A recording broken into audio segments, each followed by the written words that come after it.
So now I would like to request our principal madam, Ms. Pita Brahman, to give the welcome address for today's session. Over to you, madam.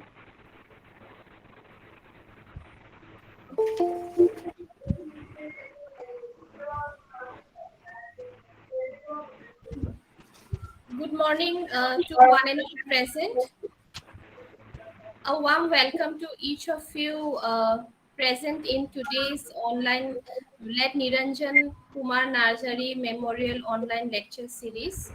A warm welcome to each of you for joining in today's session, wherein Professor Mohan Rao Bolla Sir, Principal Christu Jayanti College of Law, is going to speak on federalism and judicial perspective.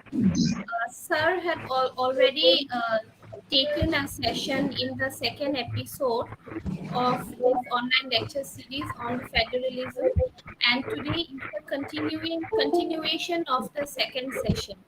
Uh, so I hope the students and the participants will be more delighted with the additional session on federalism, especially focusing on the judicial interpretation and development on the subject matter. So a warm welcome to you, Professor Mohan, Dr. Mohan Rao Bolla, sir. You have been a guide to me, and also you have been extending your guidance to our students, and the students will be more delighted with your deliberation today, sir. And I also take the privilege to welcome Professor Nageswara Rao, sir. He had also been one of the resource person last week on topic Consumer Protection Act 2019. And also I welcome Harish sir. Constantly he had been with us from last year from the IPR workshop. Thank you, Harish sir. And also I'm happy to Dr. Jetli Yellowson. happy to inform that Harish sir has also promised to do a session. So eager to hear from you also, Harish sir. And very soon we expect that Harish sir will definitely take a session for our students on the topic on family law. So a warm welcome to you also, Harish sir, and a warm welcome to the teachers, non-teaching staff of Dr. Jetli Yellowson. Yes, and also I take the privilege to welcome Dr. Jedlin Yellosa sir for joining our session. Today is the first time I am meeting you on the online platform, sir. Hope to see you in other platforms also, sir. Dr. Jedlin Yellosa sir, a warm welcome. And all the other Thanks. dignitaries, professors, and other faculty members from different institutions, my dear students of Kokrajhar Law College, and other participants across other parts of the country. So a warm welcome to each of you, and I take the privilege to extend my gratitude towards the IQSC of Kokrajhar Law College for continuing and organizing the online lecture series by inviting guest speakers from different institutions of the state and also the other parts of the nation. The IQSC team is doing this online lecture series under the banner of Sri Late Niranjan Kumar Narjari sir. He was the founder principal of Kokrajhar Law College. He had taken the initiative to establish this law college, considering the need of legal education back in the year 1985, and since then we have been uh, serving as the standalone law college in the entire four districts of BTAD uh, council. It's a scheduled tribe council which is governed by the local government. We have 46 members in our legislative, and 6 are nominated by the governor of Assam, and 40 are elected members. And so, with this few words, I take the privilege to welcome each of you once again, and heartiest welcome to Professor Dr. Mohan Rao Bolla, sir. Thank you, sir. Thank you, Principal Madam. Before going to start our technical session, I shall take the privilege to introduce today's guest speaker, Professor Is it Mohan Rao. necessary? We had already that introduction, and we may skip that. No, sir. Okay. Go Okay. ahead. We can continue. Yeah. Okay. So we already had one session with sir. So this is the second session on federalism with Professor Bolla, sir. Today, sir is going to speak on the topic federalism and judicial perspective.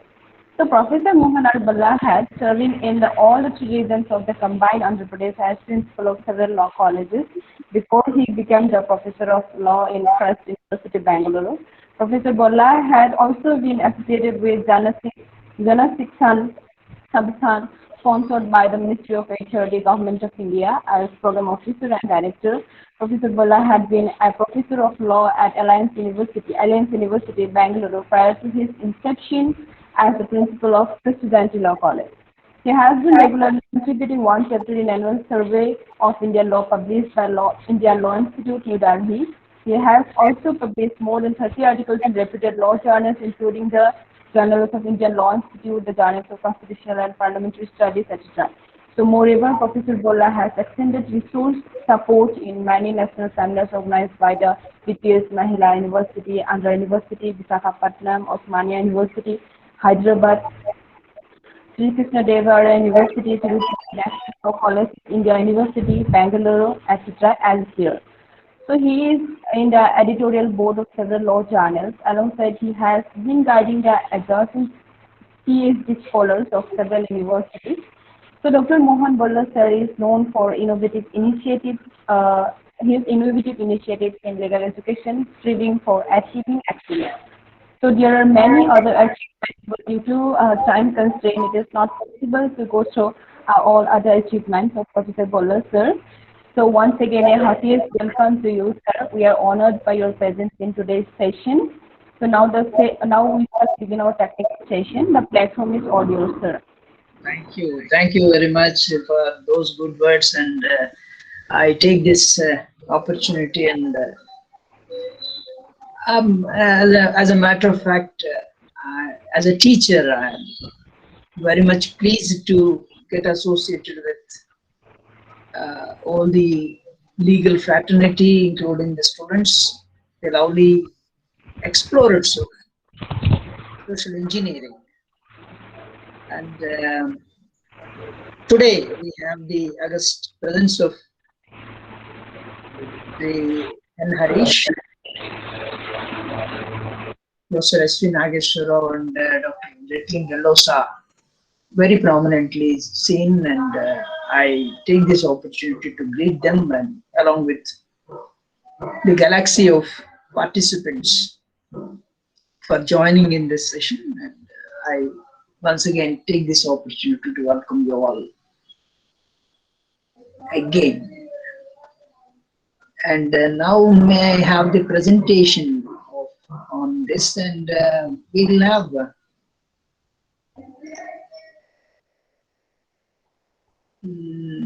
so the screen, is it visible? My slides are they visible? Visible, sir. Visible. Yes, sir. Visible. Now, as usual, we start with this prayer. Sahana bhavatu, sahana udhunatu, sahaveryam karavavakai, tejasvinavadhitamastu ma vidvishavai. Om Shanti, Shanti, Shanti. Now we had one session already dealt with on this federal principle, and we start with a caveat that as there are umpteen number of judicial decisions, vignettes of some judicial decisions and the perspective we'll try to appreciate. And as you are well aware, there are several foreign scholars and eminent jurists, including Vermont Granville Austin, who had been awarded Padma Vibhushan by the government of India for his very great authoritative works, won the Indian Constitution, the cornerstone of a nation, and the other, the working a democratic constitution. These two are so authoritative that they were appreciated by even the government. And we have the background of discussing various issues pertaining to the federal principle. And the essential feature of any federal nation is that there shall be distribution of power, and more so, particularly in the Indian context, we have a democratic setup, and the federal structure has been explained by the judges as and when they get an opportunity. And very recently also, in 2018, Justice Deepak Mishra, the then Chief Justice of India, had delineated various forms of federal structures, right from the cooperative federalism, collaborative federalism, pragmatic federalism, like that. However, he has even delineated the essential features of any federal nation and the constitution. And as he had laid down the nature of federalism as conceived under the Indian Constitution, the essential federal characteristic features have been highlighted as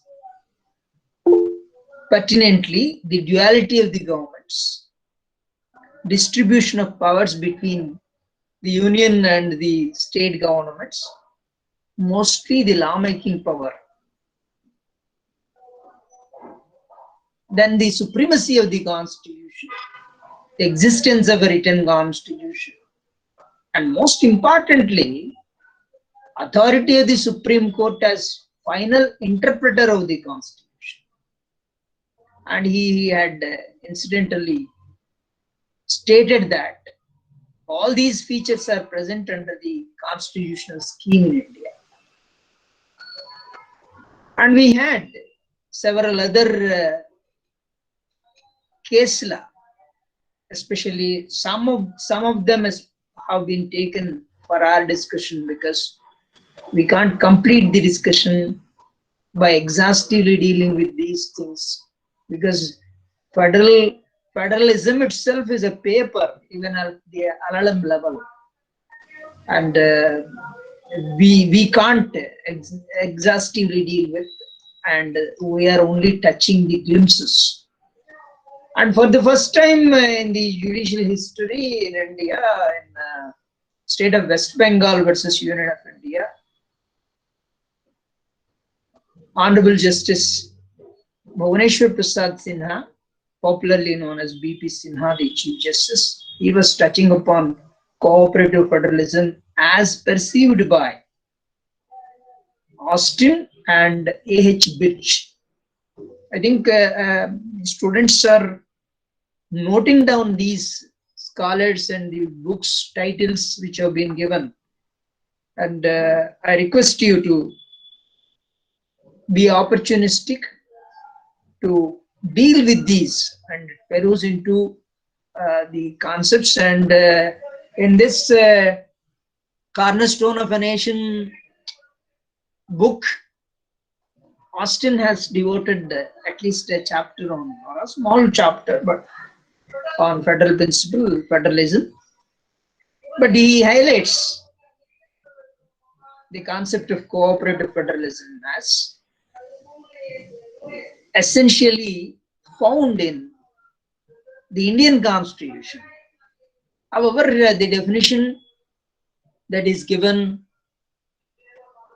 for cooperative federalism is the practice of administrative cooperation between general and regional governments. The nomenclature may vary, that federal government or provincial governments, depending upon the nation. And there is the partial dependence of the regional governments upon payments from the general government.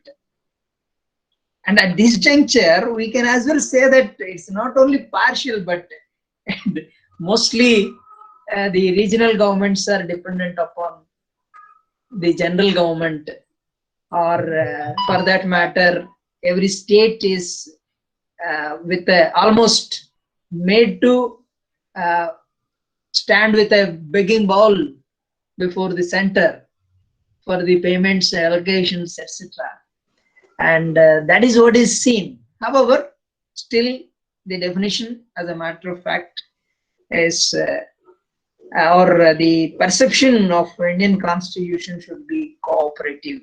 And these are all idealistic circumstances in which we conveniently take or conceive a particular attractive title whereby we will have cooperative federalism or collaborative federalism to be more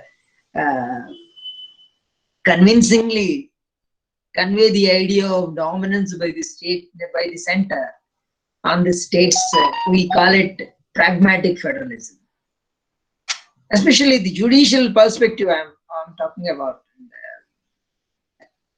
One you may or may not accept to what is stated given in the given circumstances when there is usurping of more power and the balance tilting towards the central or unitary nature of the constitution. And the state of West Bengal, as you're aware or you must have studied,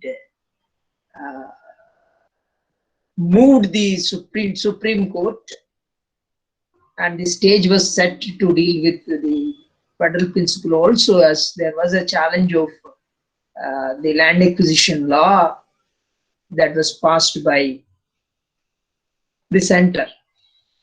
And there were the matters of great importance, and the interpretation is to be given as to whether there is the constitutionality of the law that has been passed, and whether there was encroachment of the center into the state's arena or not, and that actually made the court to deal with the matter in detail. And the court, speaking through Justice Sinha, was talking about, or was dealing with the very nature of the constitution, and it had lamented that as forming part of India, the first schedule of the constitution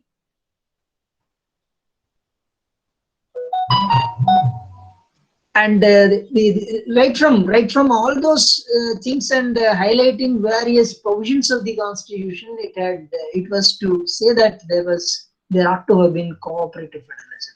However, by virtue of Article 294 of the constitution, all property and assets in West Bengal, as proposed by the West Bengal, or as it urged before the court, stating that these are the provisions which should have been guiding factors for the center or the parliament, and it should have been taking those things into consideration and leave the matter for the states to enact the law, and state law should have been prevailing over. However, it's quite interesting to note that by virtue of Article 294 of the Constitution, all property and assets in West Bengal, which were vested in His Majesty for the purpose of the government of the province of Bengal, became vested in the state of West Bengal for the purpose of the state. That was what was put forth. But the Parliament enacted the Impugned Act authorizing the Union of India to acquire any land, any right in or over the land in any part of India. And in pursuance of such power, and as we have elaborately considered as to how the scheme of distribution of legislative power also was there, laid down in the constitution by the framing fathers. The legislative competence in Parliament to enact the impugned statute was in question. And the court has referred to the entries in the 7th schedule and Article 246, especially clause 3. And prima facie, what has been proposed was that the power must be exercised, may be exercised by Parliament in respect of all property, privately owned or state owned. But what has been lamented was that Parliament should have initiated to legislate, but without interference of with the state legislative power. That was what has been put forth before the court. And by saying that it should be the convenience of the state which must prevail, rather than the Parliament utilizing the power for whatsoever the purpose may be a very good public purpose, but that kind of enactment would dilute the federal principle. That is what is in essence to be understood. However, we will see we have while dealing with and reading the judgment, we will come to know that the Supreme Court has highlighted certain points and had laid down, stating that these predominant principles that should have been there are either fully been utilized and absorbed into the constitution to make it more federal, or certain points they are not to be regarded as having been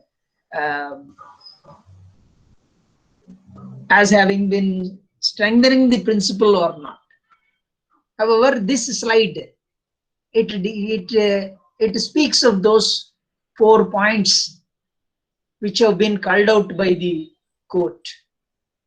The Constitution having adopted the federal principle of government, the states share the sovereignty of the nation with the union, and therefore power of Parliament does not extend to enacting legislation for depriving the states of property vested in them as sovereign authorities.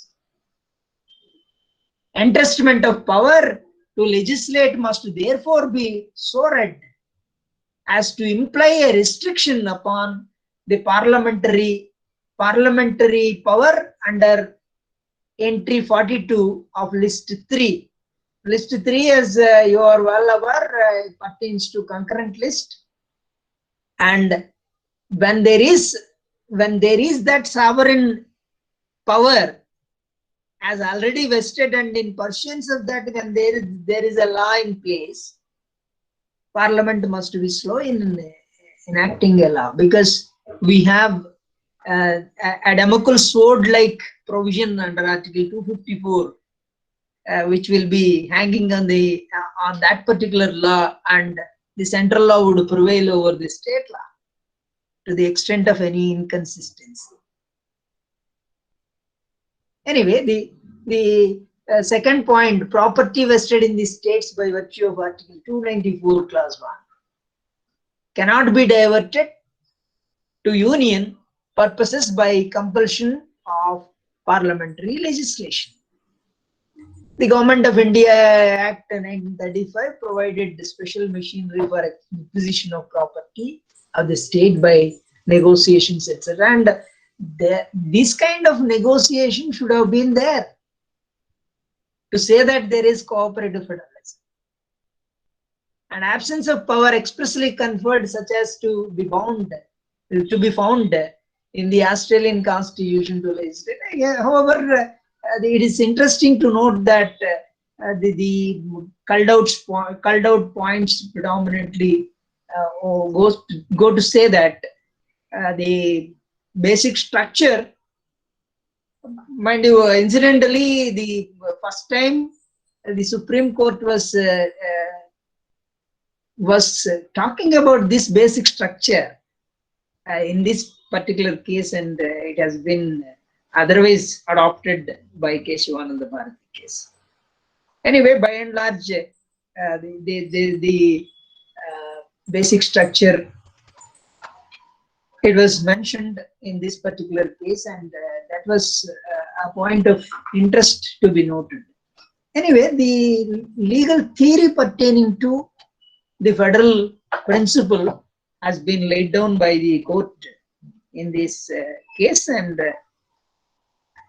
a truly federal form of government envisages a compact or agreement between independent and sovereign units to surrender partially their authority in their common interest and vested it in a union, and retaining the residue of the authority in the constituent units.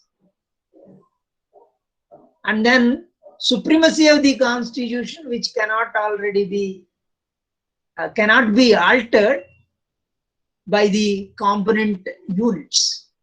These two principles, even according to the Supreme Court, they are not there in the Constitution of India. And then the distribution of powers between the union and the regional units, each in its sphere, coordinate and independent of the other. The basis of such distribution of power is that the matters of national importance in which a uniform policy is desirable in the interest of the units, authority is entrusted to the union, and matters of local concern remain with the state. That's what we had already even discussed elaborately. Supreme authority of the courts to interpret the Constitution and to invalidate action violative of the Constitution is also laid down. On these last two points, we predominantly find in the Indian Constitution. That is what has been. A federal constitution, by its very nature, consists of checks and balances and must contain provisions for resolving conflicts between the executive and legislative authority by the union and regional units. And it is categorically maintained that in our Constitution, characteristic 4 is to be found in full force. A and B are absent. There is undoubtedly distribution of power between the union and the states in matters legislative and executive. But distribution of power is not always an index of political sovereignty. As there was a claim that there should have been political sovereignty with the states relating to the subjects, not only enlisted under list 2, but also enlisted under 3, and that's what I perceive to have been put forth in the arguments, because it was laid down that there ought to be political sovereignty. The exercise of powers, legislative and executive, in the allotted fields is hedged in by numerous restrictions, so that the powers of the states are not coordinate with the union and are not in many respects independent.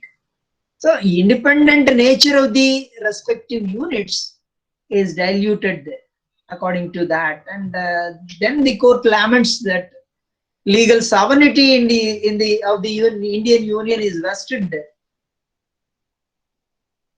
The people of India, who, as stated by the preamble, have solemnly resolved to constitute India into a sovereign democratic republic for the objects specified therein.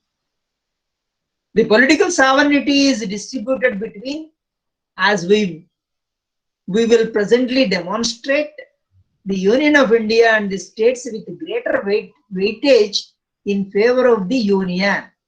This is to be noted. These are all the excerpts from the judgment which would tilt the balance towards unitary nature of the Constitution or dilute the federal principle. Article 300 invests the Government of India and the states with the character of quasi-corporations entitled to sue and liable to be sued in relation to their respective affairs. By Article 299, contracts may be entered into by the Union and the states in exercise of their respective powers. And Article 298 authorizes in exercise of their respective executive powers the Union and the states to carry on trade and business and to acquire, hold and dispose of the property. These provisions and the entrustment of powers to legislate on certain matters exclusive and concurrently in certain other matters, and entrustment of executive authority coextensive with the legislative power from the foundation of the division of authority. This, in all, in a way, the court was leaning towards tilting the balance towards the central predominance in the Indian Constitution, and therefore, that keeping that in mind, it was validating inter alia, it was validating the enactments and the doctrine of pith and substance or the other doctrines that have been invoked in order to validate the law that is made by the Parliament. As a matter of fact, incidentally, when doctrine of pith and substance is invoked, the tendency is to validate the law. And prima facie, the constitutionality presumption also would fall in queue to enable the courts to do that. However, these excerpts would speak very loudly to say that though there is federal principle, there is a distribution of power, entrusting the predominant power to the center rather than the states. However, as the framers of the Constitution, even speaking through Dr. B.R. Ambedkar, the chief architect of the Constitution, it was felt convenient to have a strong center with subsidiary federal features, but at times of emergency, practically speaking, what is happening is that there has been misuse and abuse of that particular power that is vested with the center. And these provisions, especially the provisions which would enable the center to make laws, though it is stated that it is in common interest, but there are certain circumstances whereby the center has been showing its dominance. Whenever there is a state which is ruled by opposition parties, either it would be watching the situation and trying to be opportunistic to usurp the power, and even by at times by making law or by invoking such extraordinary emergency powers to impose president's rule. And there had been umpteen number of occasions where we had witnessed that. And the Supreme Court in Sir Bommai categorically stated that more than 16, 17 times that Article 356 was misused and abused. And the court in the instant case also laments about Article 244-47. The power is reserved to the Parliament by law to provide for establishment of courts for better administration of laws made by the Parliament. So, in essence, though there was the cooperative federalism defined in this particular case for the first time, the trend was established in such a way that courts have been validating the laws that are made, though in a situation where the court, the center, or the center having been vested with the belonging to a different political party in rule, and there has been the political game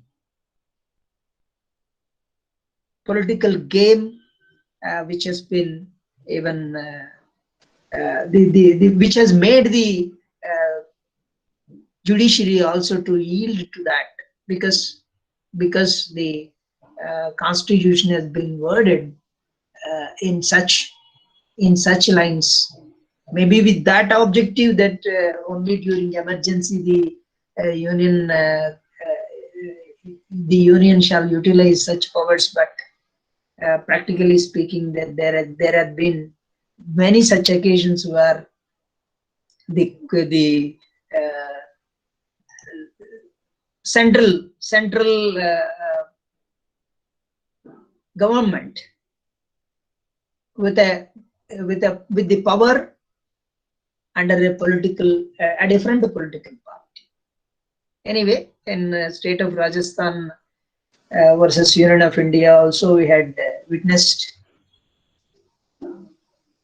the abuse and misuse of the legislative power, and culminating in a situation where SI Bommai government was sought to be dethroned. And one of the judgments of the court, of course, the concurring judgment of VP Jeevan Reddy along with Ahmadi sir, we had considered at length, and I don't think it's necessary for us to go deep into this particular aspect. And due to paucity of time, I skip the matter and take you to discuss the state NCT of Delhi versus Union of India case, wherein the court, as I was pertinently, I was already mentioning that Justice Deepak Mishra, in his judgment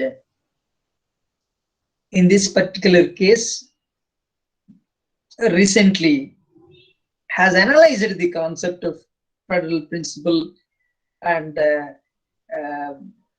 had dealt with not only the cooperative federalism, but the other collaborative federalism and pragmatic federalism. More so about pragmatic federalism. However, he had delineated at length about the collaborative federalism. We have already seen what the cooperative federalism means. And that was the first time, and we have been continuously witnessing various situations wherein the center's predominance has been accepted by even the courts.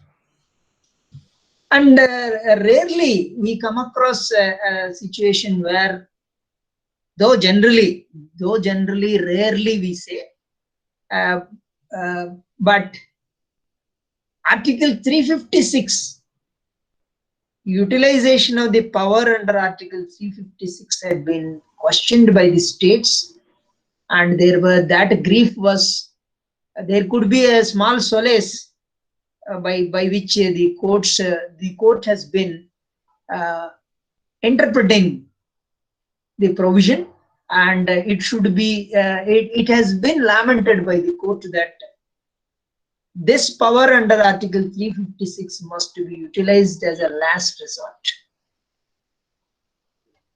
And with that brief note on the power under Article 356 and the judicial perspective on that, as laid down in the leading decision, namely S.R. Bommai, which we had considered at length in the earlier occasion, and even we had heard directly by the deliberation given by Honorable Justice B.P. Jeevan Reddy last time.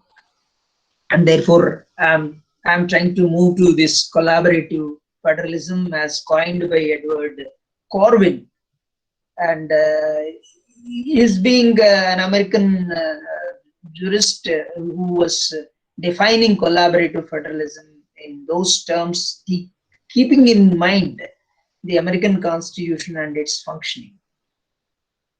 The national government and the states are mutually complementary parts of a single governmental mechanism, all of whose powers are intended to realize the current purposes of the government.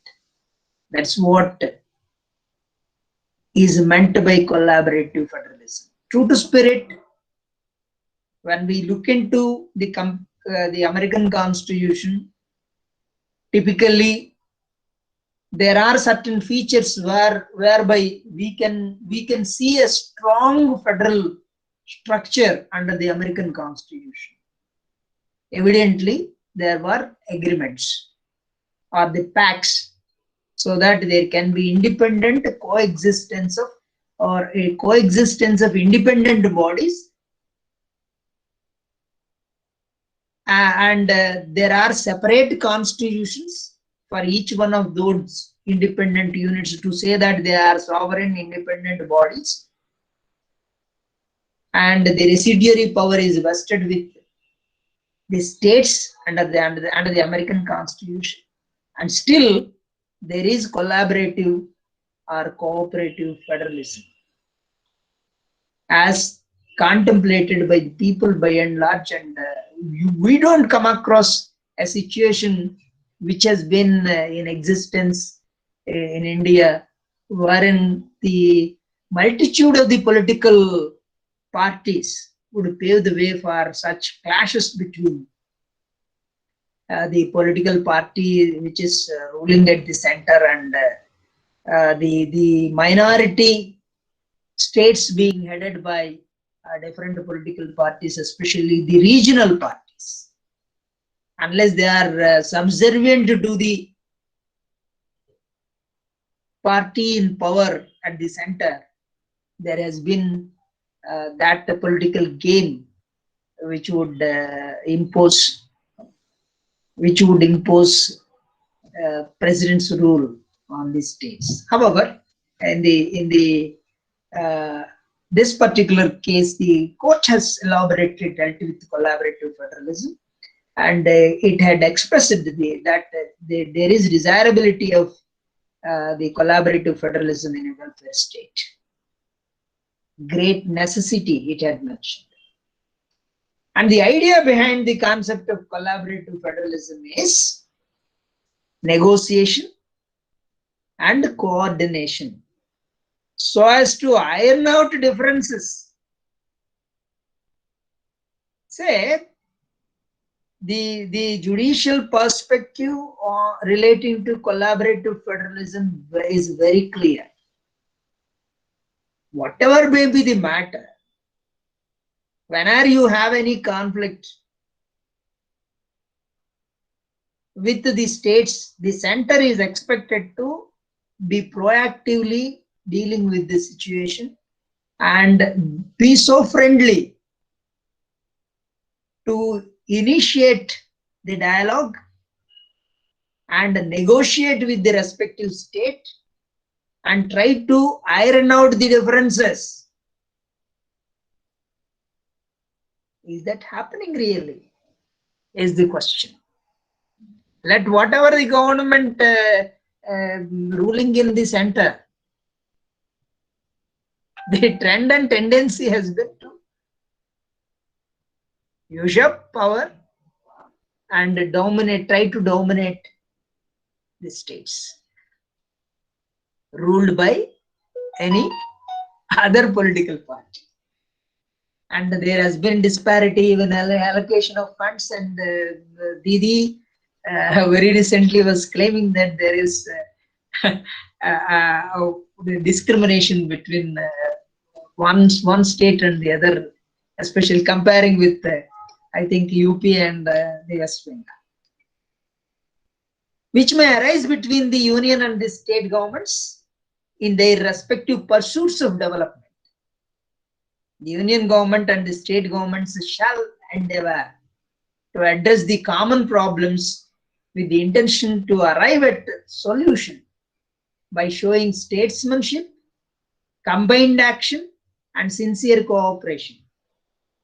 Say at one stage, we all felt that when the Prime Minister was frequently conducting meetings with all the state chief ministers, more and more democratic, collaborative way of approach we have witnessed. Of course, there has been such situations where there was discrimination, and at times some such occasions whereby we feel that the trend is no good. When the center was even discriminating between the states and also allowing the private parties also to take up the vending of the most essential vaccines and the drugs that are required for to tackle with the COVID situation now. However, in collaborative federalism, the union and the state government should express their readiness to achieve the common objective and work together.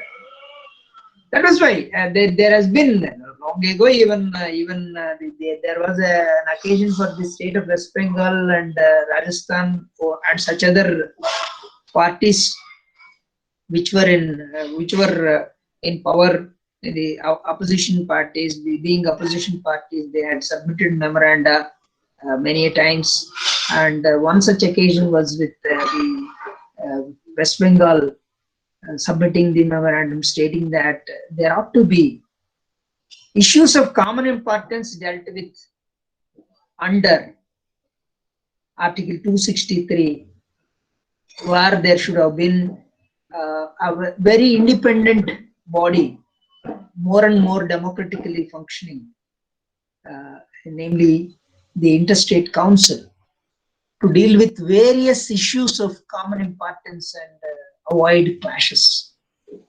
And that hasn't been. At that time when that memorandum was submitted, the Interstate Council was not at all constituted by the government. Later on, now in the modern India, in this present day situation, there should have been more and more vigor added to, or the strength added to the Interstate Council, through which there should have been matters of common importance dealt with in a more democratic manner. That hasn't been happening. However, let us see what the court finally states.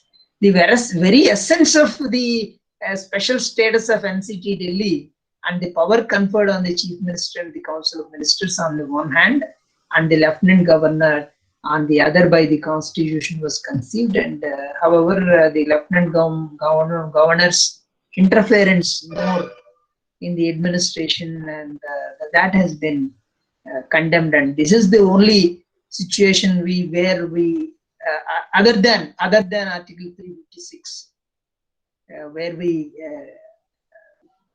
came across a trend established by the judiciary to say that the non-interference is a better way of approach. And on the other hand, after collaborative federalism, the Supreme Court had dealt with the pragmatic federalism. And it also says that it is also conceived under the Constitution. And again, it had laid down the essential characteristics of federalism, but at the same time, the diluting features of a typical or cultural or traditional federalism has been lamented by the court in the instant case, stating that there have been deviations from the federal character. And the court briefly indicated some of these features, underscoring the fact that though our constitution broadly has a federal character, yet it still has certain striking unitary features also. And as a matter pertinently, we have had conceived these issues and discussed in the earlier session also about the predominant power that is vested in the center under Article 3 of the Constitution. The Parliament can alter and change the areas, boundaries, or the names of the states. And it also talks about the emergency powers. And such powers have been utilized for deviant purposes, as it has been very well evident. And that apart, the inconsistency, or in a situation where there is a law made by both the center as well as the state under Article 254, as I was earlier mentioning, the doctrine of inconsistency or repugnancy is embodied, the union law shall prevail. And additionally, the governor of a state is empowered to reserve the bill passed by the state legislature for consideration of the Parliament, whenever there is any inconsistency. In pursuance of that, though as an exception, it is provided that Article 254 talks about that under Clause 2, in order to ensure that the state law or the local law to prevail over the central law to the extent of that inconsistency. The matter should be the bill passed by the state shall be reserved for presidential assent. Presidential assent means nothing but the government's consent, because president cannot act independently, and the president is bound, duty bound in a way, to act on the aid and advice of the government headed by the Prime Minister. Further, the state legislature can be dissolved and president's rule can be imposed. These are all the, subject to reiteration and pertinence. These are all the points where the social engineers of future, especially the law students, you need to strive to see to it that these factors or these areas, the Constitution requires some amendment so that there will be more and more democratization of the functioning. And whenever there is an occasion that the federal principle is violated, it is obvious that the democratic principle or the democratic norms are also violated. In fact, both these doctrines or both these principles were held as basic structures of the Constitution, and there ought to be that balancing role played by the judiciary. And obviously, more or less, the judiciary has been in a way interpreting the Constitution and the situations when they were so grim. It has been coming to the rescue of the states and trying to do justice to the states whenever there is any such misuse and abuse of power by the center. Our present rule can be imposed in a state either on the report of the governor or otherwise. This kind of terminology prima facie must be avoided. And this particular phrase or otherwise should be immediately deleted. And the governor should be required to act just akin to the President of India, who should act on the aid and advice of the respective government. Then there may not be such a situation where there can be, practically speaking, that though we conceive the office of the governor as a puppet in the center's hands, and that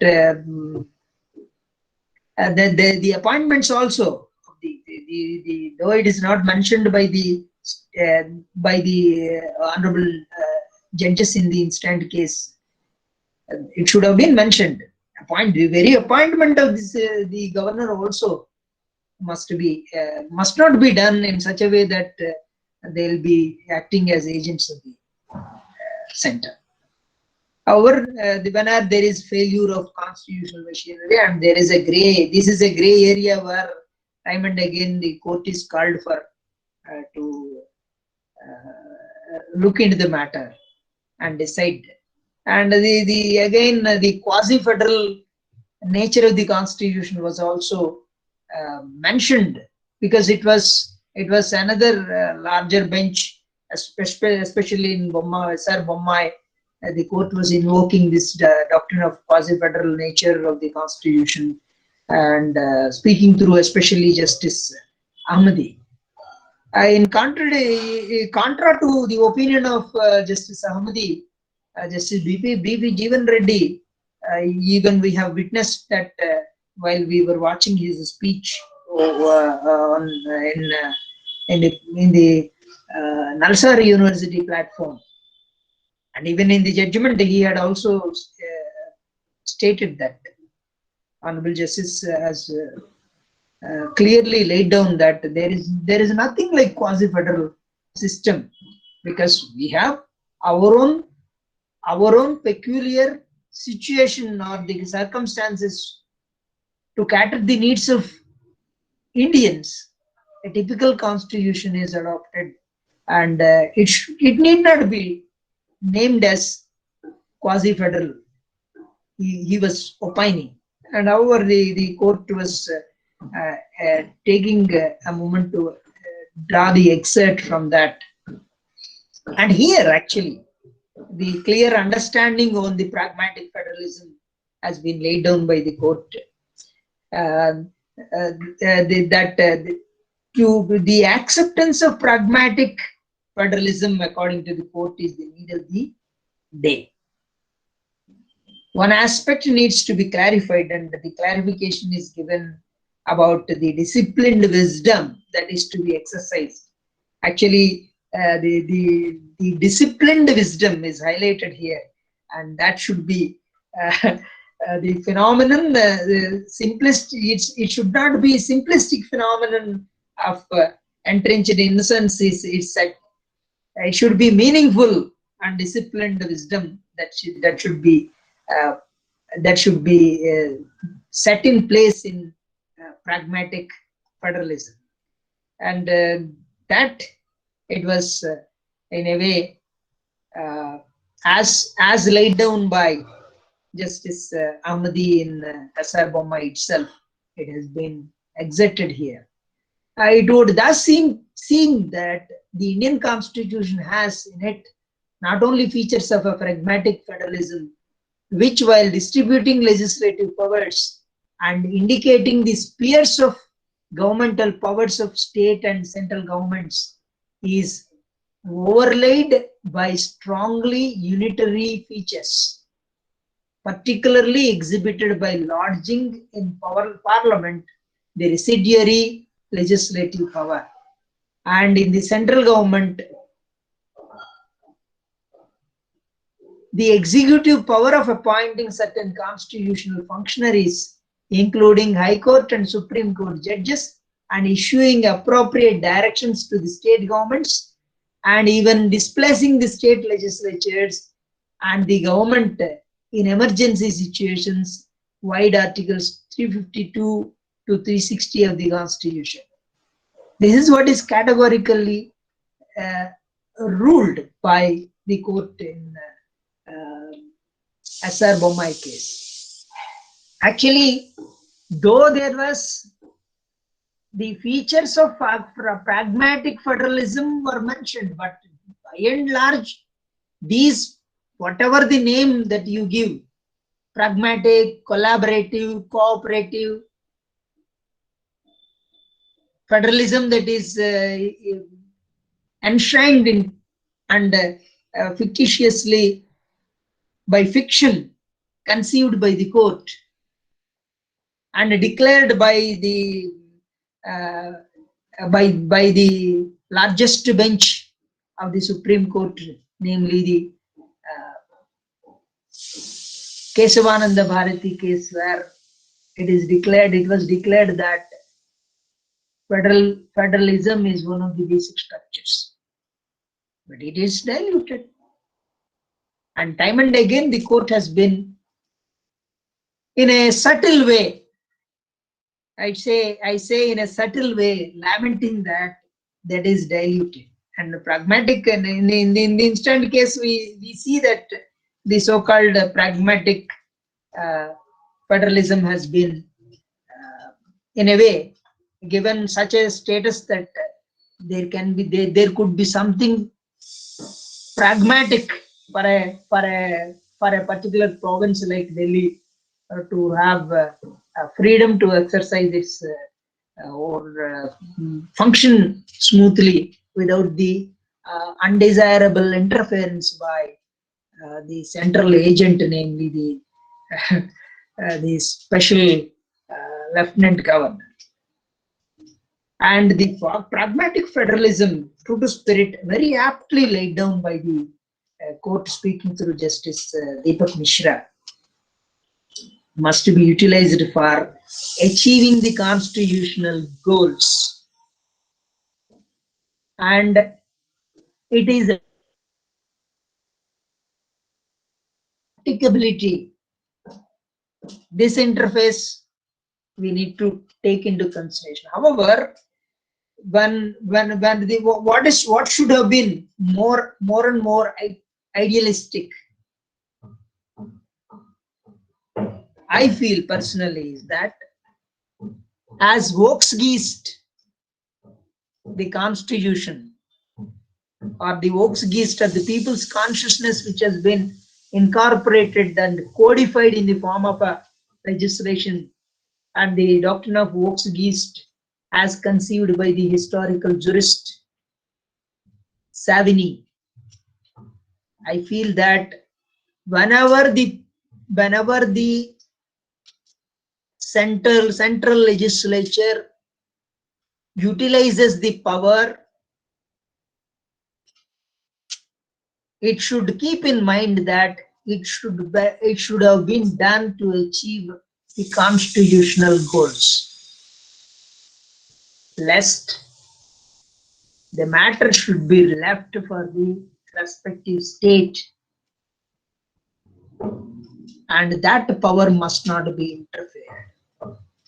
To that effect, there should have been effective guidelines laid down by the Supreme Court, taking the opportunity to safeguard the constitutional values that are enshrined in the preamble. That must be the order of the day. That must be the idealist situation. And as natural lawyers, as historical lawyers, or the social engineers, we all shall strive to achieve the constitutional goals to ensure that there will be such pragmatic federalism prevailing and set in place and effectively implemented in order to see that India becoming a great and developed country. With this, I thank each one of you for hearing to me so keenly and giving me this opportunity again to share the ideas, and I look forward for some such responses, and I think the time is ripe for us to have some such interactions through questions that may be taken, and some supplementing views also.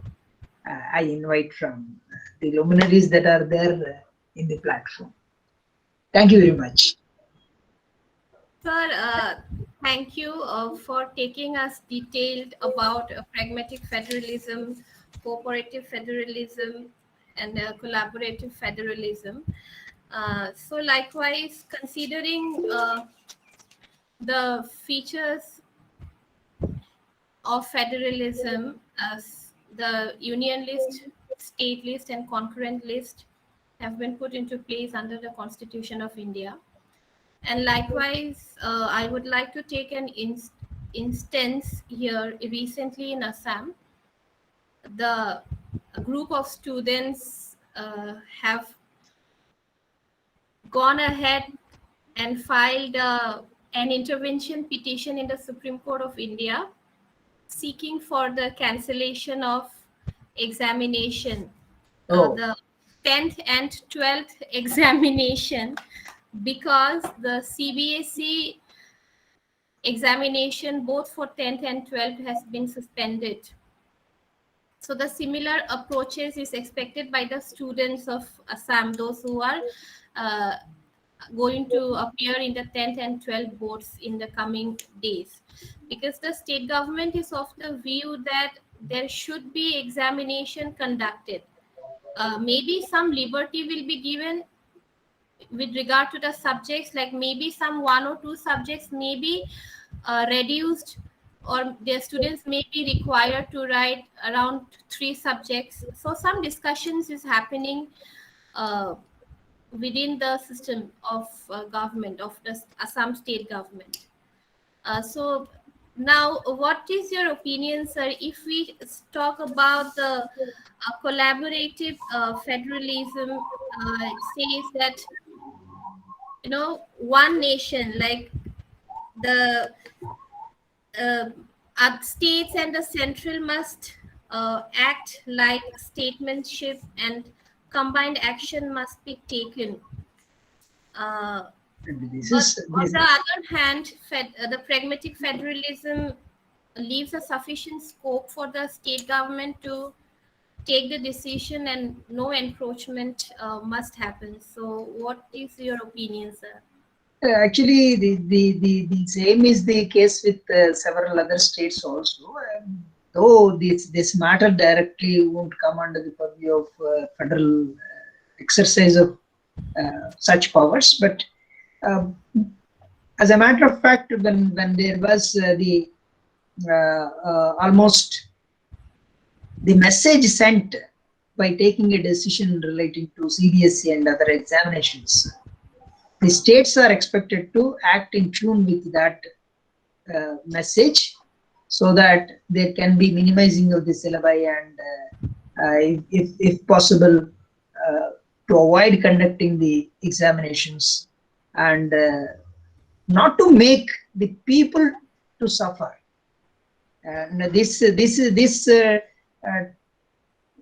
the brainstorming situation that is prevailing all over India now, with all the state governments and all the students, including the law students. They are facing the same kind of situation, and unless there is that sure normalcy to prevail, the examinations may either be conducted online, simplifying the mode of tests, or maybe avoided.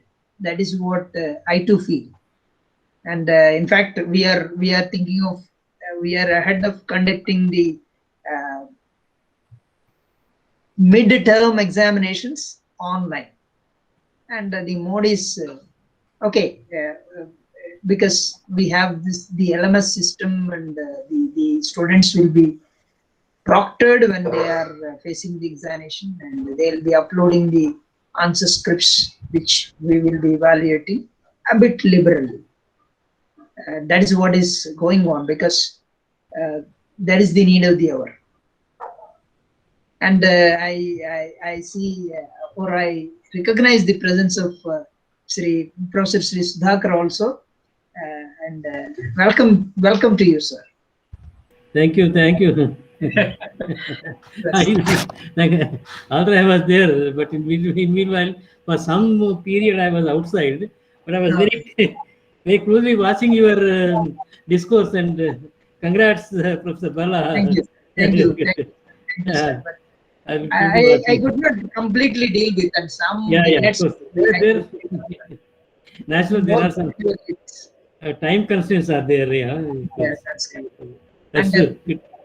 Receptivity also must be taken. That's good. And continuing on this, they may not be. Professor Bala, I think our target groups are from northeastern part of the country. I believe the students are from basically mostly students are from the northeastern part of the country. Yeah, but professors are from different parts of the country. Yeah. The thing is, definitely your discourse will be added value for the students and people like me as well. Of course, I fully admit. No problem. Definitely added value. Good guys, sir. Thank you. And Harish sir. And our Vani Belvile was talking about something, and we'll take up that a little later. Vani. Yes. Well, Professor Harish. Yeah. I think Professor Saab, I am Professor Sudhakar from Kakatiya University, Warangal. Sir, nice to know you, sir. Nice to meet you, sir. And Professor Bala and myself happen to be good friends for quite a long time now. Sir, there is nobody who is not a good friend of Mr. Bala. That's the reason even I am here. Where from you are, sir? I am from Bangalore, sir. Bangalore. Sir is from Bangalore. Okay. Sir is actually a pioneer or a rare specimen, a rare jewel who will be helping the students with touching training programs, especially parliamentary debates. And sir is instrumental in getting such training programs conducted, and also he has so many feathers in his cap, being an advocate with roaring practice. Sir extends service, especially academic service, being an opportunistic teacher, and his role play as a teacher is very well accomplished. And he is almost part of 5th Jayanti also. That's good. Actually, I was a bit busy because the parliament sessions are going to come. So we have been discussing with my Harish sir, Sudhakar sir is also of the same kind of qualities, and sir also advises most of the parliamentary members of the parliament who happen to be in close affinity with him. Yeah. And that way we have very good laws to come and issues discussed in the parliament. Thank you very much. Thank you for your kind words, Professor Bulla sir. And nice to know Mr. Sudhakar is also on the same side of the coin as I am.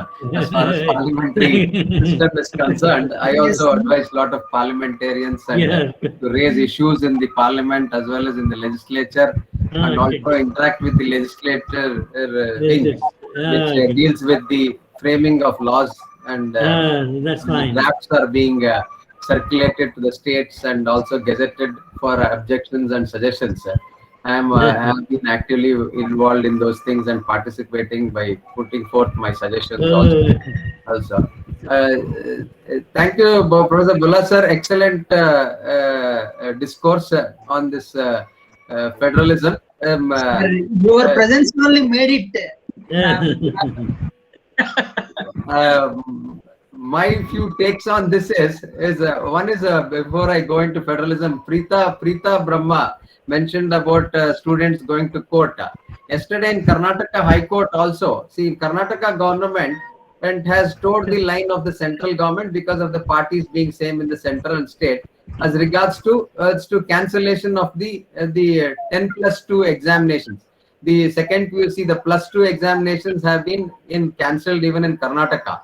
But small exception has been made in Karnataka by the government, saying that they will conduct exam for the +2 students who are repeaters. So that amounts to basically a discrimination among the students itself. So they have gone in a public interest litigation yesterday, and the matter is pending before the Karnataka High Court in this regard. So this is what similar to what Preeta Brahma was saying, which is nothing to do with the federalism aspect here. It's their fundamental right and discrimination aspect on which they have gone. And coming back to this federalism, you have dealt in length and at length and on cooperative federalism, collaborative federalism, pragmatic federalism.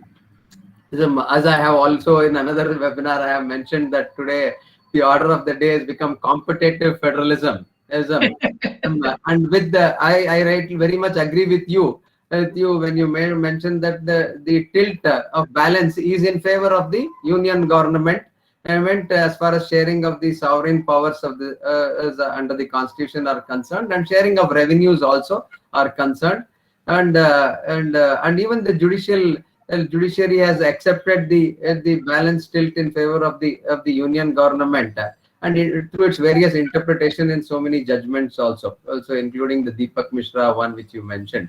And my thing is, my take is slightly different. I feel that the functional autonomy today, the states are no more or functional autonomous units.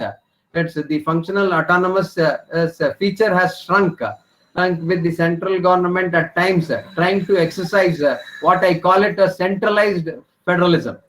A centralized federalism is to a certain extent. So I am adding a new dimension to my other word of competitive federalism. With this words of centralized federalism coming into effect. If you take for you mentioned about Jammu and Kashmir issue, Article 3 you spoke of. Okay, if you take a look at what happened in Jammu and state of Jammu and Kashmir being converted into 2 union territories at a time when the legislature was not in session, and legislature was in suspended animation state, with the governor's rule prevailing in the state of Jammu and Kashmir. There was no, though the Article 3 says you must have take the views of the state legislature also when any diminution of the area of the state is being done, and there was no scope for even going for taking the views of the legislature, because it was timed in such a way that during the governor's rule, the central government decided to bifurcate the state into 2 union territories. So don't you think that this was a violation of Article 3? And here, where is collaborative federalism or cooperative federalism? It was more of a centralized federalism. Yes, sir. Thank you very much for raising that, but it takes a lot of time for us to deal with that situation. Prima facie, even prior to this Jammu and Kashmir issue, though by the other governments also. When the Telangana state was formed also, the center has gone deviant to what has been resolved almost unanimously by the respective state legislature. On the one hand, there had been formation of new states or such other matter through which new states have been, or the center has been utilizing that power, taking advantage of the situation, and that should have been questioned before the court. And you to supplement to what you have been aptly mentioning, in Jammu and Kashmir, all the political party leaders were put to house arrest at the time when when the announcement was made or the notification was released. And that way there has been. Don't have to mention that there is competitive federalism or anything like that. It is straight away unitary way of centralized arbitrary way of exercise of power. No, Professor Bala, I'm But centralized living here. No, with reading between lines and the spirit of particularly Article 3 of the Constitution, it has to take into consideration of the aspirations of the people. And it as you told, it is right that the Telangana, the so-called erstwhile Andhra Pradesh state has taken decision not for bifurcation, but in spite of this also, the union parliament, by closing down all these doors and all that, passed for bifurcation. So it is not simply done like that. doors of parliament. Yeah, it is doors. It's a fact. The parliament doors were closed.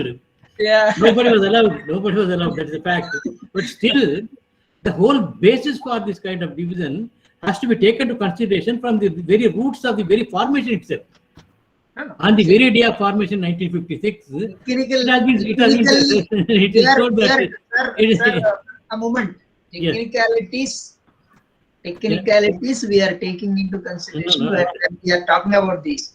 As no doubt there is that political will over the suppose say the Volksgeist. It is the Volksgeist of Telangana people that there should have been a separate state. But the way that has been done is not tenable. That's what we can just say. Legally tenable. Otherwise it is correct.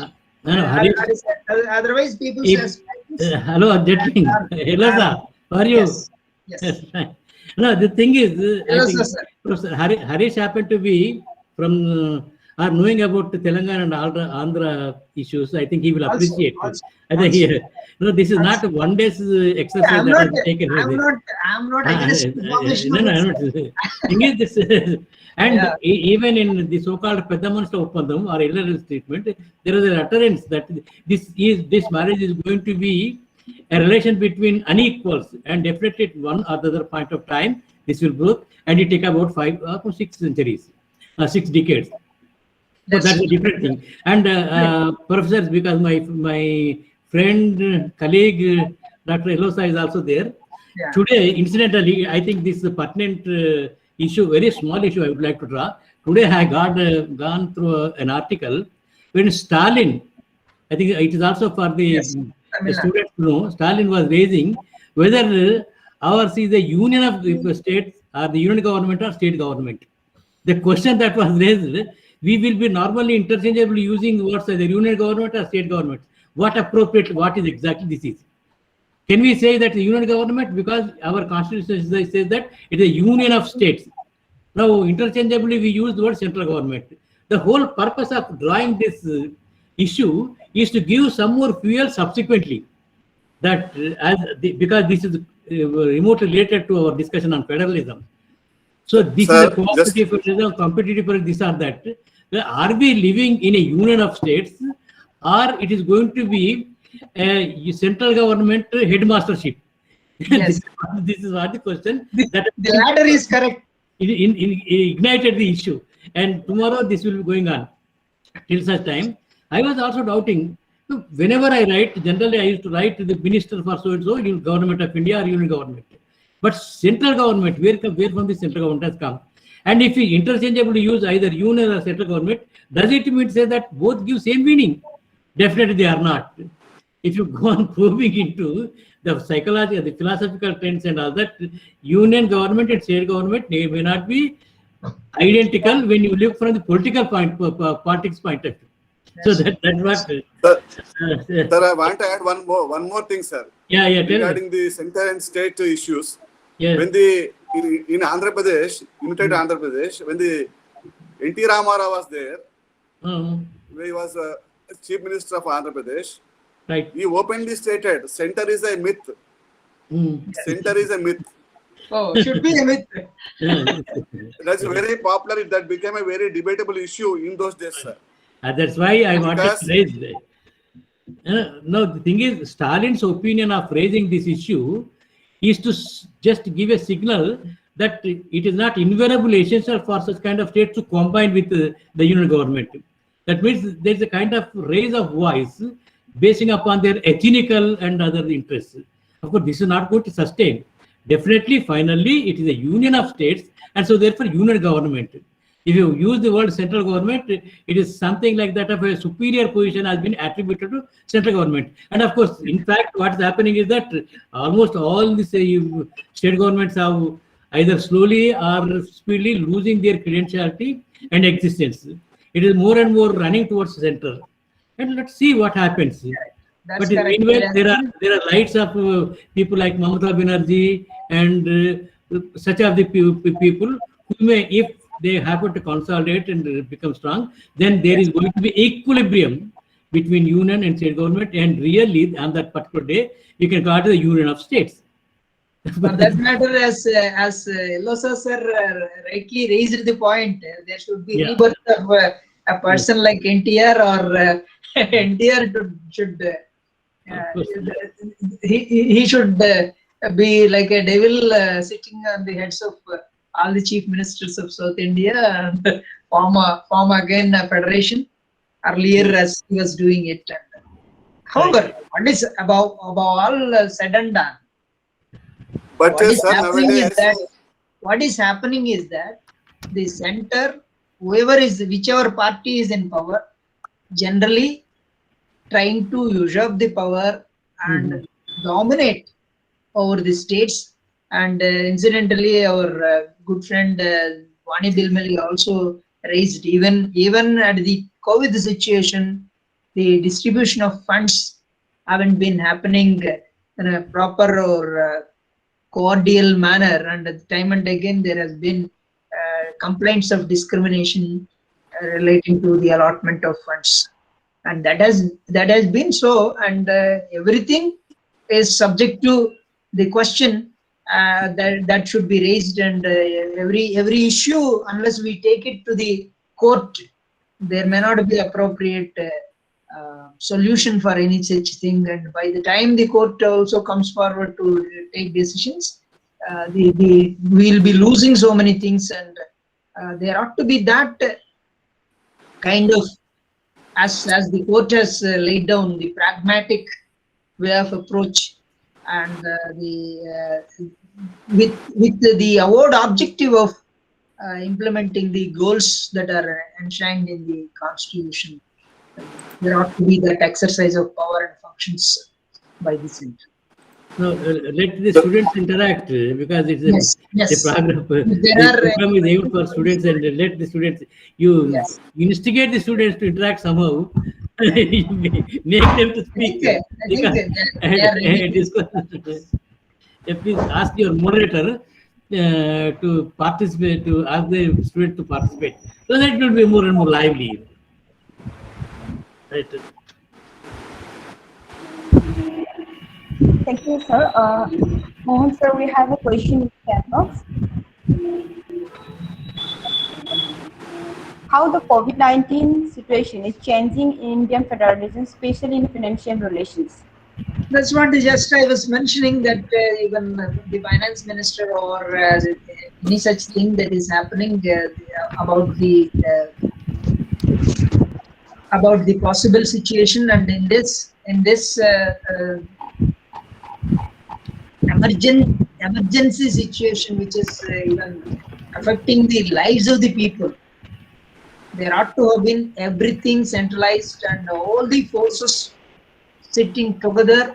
There ought to have been such negotiations, consultations, a wide range to happen, and there ought to have been every such decision taken in that common platform. But unlike the center releasing, I say center releasing the guidelines, etc., of the states and taking unilateral decision. The federal principle, or more so the pragmatic federalism, is getting diluted, and the balance is taken towards the center, and its impose is very much evident. With due respects to those who are in power, I dare to make my own opinion, subjective opinion, subject to correction if necessary, that there has been no proper or equitable distribution of even funds to attack the COVID, and there is a chaotic situation, confused state of affairs prevailing in, and there ought to be a comprehensive dialogue that should pave the way for a better rule of law to effectively cater to the health needs of the people, and try to preserve the economy. And for that, the common agenda should be prepared at the common platform, say interstate council, and there ought to be no violation of principles of natural justice, and there ought to be proper time given to all the opposition party ruled states, and the state representation must be ensured by the center, and that elderly role, which should be more and more pragmatic, and constitutionality as a matter of fact should prevail, and the pragmatic federalism must be to cater to the needs of the people and to achieve the common goals of people by and large. To add to you, sir, equal distribution of even drugs required for treatment of COVID and also vaccine has not happened. That's what, sir, I made a mention about that. Okay. Yes. Yes, sir. Thank you, sir. I hope the answer is clear to Billy Male. So, any participant who wants to interact with sir? Wani is my colleague in Christian. Okay. So, anyone who wants to interact with sir? Any participants? You can directly unmute and raise. Yeah. I think no one wants to interact. Okay. So, thank you, sir. Thank you, Professor Mohan Arbola, sir, for providing us such a elaborative speech pertaining to the topic. So we are very grateful that we had the opportunity to hear valuable thoughts and experience, and hope it will be very much fruitful for all of us. So once again, thank you, sir, for adorning the occasion and sharing your valuable thoughts. And I also gratitude goes to Harish sir and Dr. Nageswara Rao sir and Sudhakar Kandagala sir and Jacqueline Yasin sir for joining the session and sharing your valuable thoughts. Thank you all of you. So now I would like to request our principal madam if she wants to add on something before concluding the session. After that, we had a formal vote of thanks. It's already done. Okay, so I would like to request Ms. Deepavali Brahma to deliver the vote of thanks for today's session. Over to you, Deepavali. Yeah. Good afternoon, sir, to the Honorable Chief Guest, Professor Dr. Mohan Arbola, respected principal, even the present excellencies, invited chief guests, and my dear friends. I thank the KLC College of Kokrajhar for giving me the opportunity to express my gratitude on this lecture series, which is our second session on constitutional law federalism. On behalf of the entire institute and participants present here, I would like to thank the Honorable Chief Guest, Harish Sir, Nageshwara Rao Sir, Dr. Sudhakar. Uh, our program won't be completed successfully without all of your presence and inspiring words, sir. I thank you from the bottom of my heart. Also, I want to express my heartfelt gratitude to all the guests present here today. And I would also like to thank the students for their active participation and the members of IQAC for giving us such a wonderful platform to learn and to grab a qualitative information from our experts and clearing our queries in various subject matter and topics of the law. I have also obligated to the guests that your suggestions always help us. Finally, I would like to say Gururar Brahma, Gururar Vishnu, Gururar Devo Maheshwara, Guru Sakshat Parabrahma, Tasmai Sir Guruve Namaha. Thank you, sir. Thanks for treating me as your guru.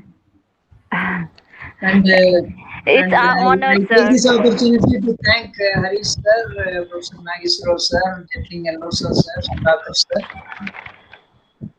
and Professor Vani. And especially a special note of appreciation to Kokrajhar Law College.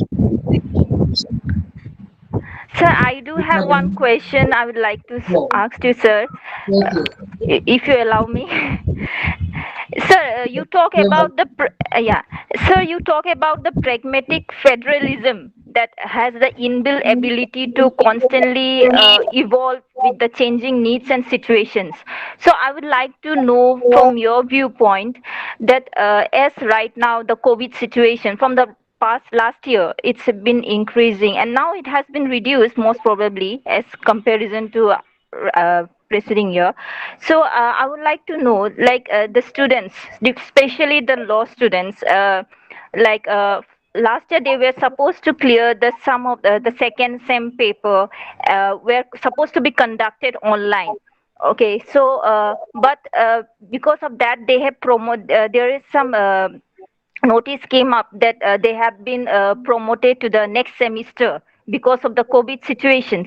But right now, again, the Bar Council has given some judgment. They have passed that no law students or they won't be given the certificate, the final certificate, without clearing their the previous semester. So I would like to know, sir, from your what's your opinion on regarding this? Like, don't you think, sir, the people, the students are already there studying the third semester. The second semester students are already they have attend the classes of third semester and they are going to appear the online exam mode this year. So again they are telling about the previous semester has to be clear. Don't you think that it will be a overburden to the students and they are depriving from the Article 21 and also the which? So what do you think, sir? I just wanted to know from your perception.